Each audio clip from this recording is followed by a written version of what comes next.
তবে আমার ওয়াজকে নিয়ে অনেক কাটিং করে মানুষের কাছে আমাকে বদনাম করানো ষড়যন্ত্র হয়েছে না হয়নি?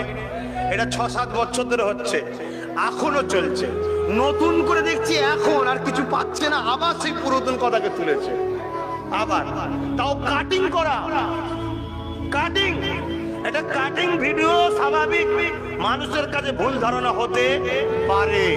আমি যদি বলি অমুক ছাগল পুষতে ভালোবাসে, এখন অমুক নামটা রেখেছে, ছাগলটা রেখেছে, পুষতে ভালোবাসাটা কেটে দিয়েছে, তাহলে কি হবে? অমুক ছাগল, ঠিক না বেটি?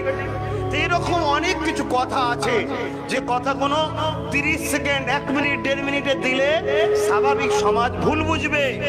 এ কোনো ফেতনাবাজ কোন দিক দিয়ে যখন আব্বাস সিদ্দিকীকে ডাউন করতে পারছে না তখন রুখছে। আবার এখন তো আল্লাহ করে আমি আবার একা